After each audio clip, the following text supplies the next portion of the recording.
So how do you find off-market property? It's a big question going on right now in commercial real estate, even in general real estate, right? Even if you're looking for a house, you could be looking for anything.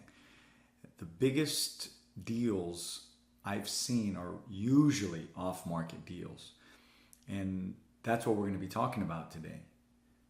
So if you guys don't know who I am, I'm Tim Diesel. I am a commercial real estate consultant out of Florida. And this channel is designed to give you strategic tips you can use in your business. And even if you're a broker, you'll find a lot of little cool things. I hope you can see whatever's useful to you and take advantage of it.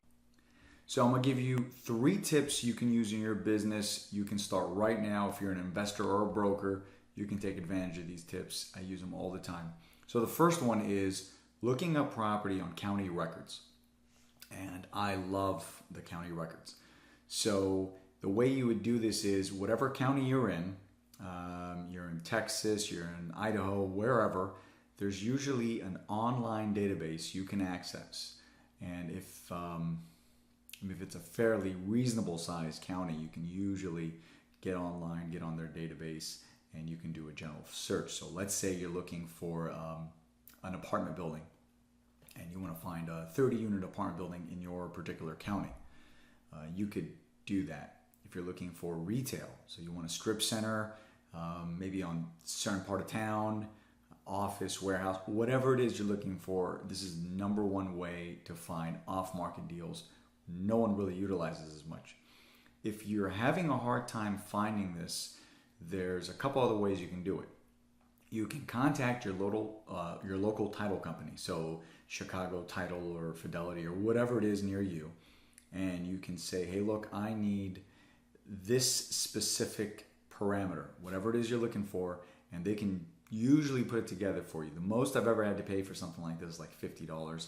9 times out of 10, you're not going to have to pay anything because the title company knows when you get the deal, you're going to close with them. So if you work with them, you're usually not going to have to do very much. But if you do have to pay, it's a very, very minimal fee. And tell them exactly what you're looking for in the county you're looking for, whatever. And actually, they can do the entire state. I'm just telling you to focus in on a certain county. So if it's retail, maybe you want an anchor store. If you don't want an anchor store, you can be very, very specific in these searches nowadays. And anything else you're doing. Obviously, if you're doing an industrial property, you can search farther out. And you can also use this if you are a broker, if your clients are looking for a certain type of property. Well, your value cannot be, hey, I'm going to just go online and see what else is listed. That's not the way I do things with my clients. We go out of our way and we try to find the very best property. And sometimes it is time consuming, it's tedious, and it's a lot easier if you have the help of a title company. There's prospecting software also.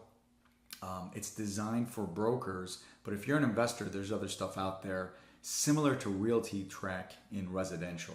Not exactly the same thing. You have to Google and do your own thing. And you'll find a few of them out there, and you can do a general search database of some kind, and you'll be able to get something off of there. The other way I use, number 2, is driving by. If you're driving by, let's suppose it's an apartment building, and it looks a little run down. Most of the time, they'll have the big for rent sign or the property manager. Contact that property manager. Get a hold of the owner. Say, hey, listen, I see your property. I'm interested in finding out more. Are you interested in selling? A lot of times the property's falling apart. They want to sell. They want to move on. They've had the property for a long time. They've inherited the property, whatever the case is. If you're retail is super easy.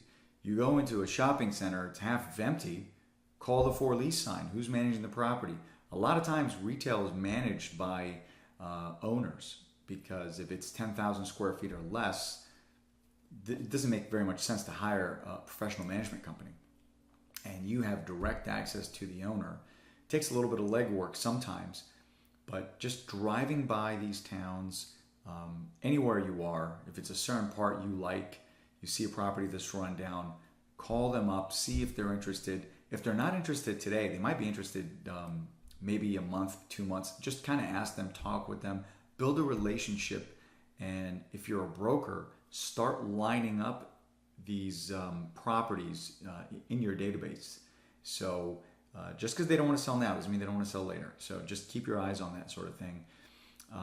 And the third way I'm going to tell you, which is very common in residential real estate. So if you go to a real estate investment club or a network, a lot of times if you're there, these investors are not just trying to unload single family homes.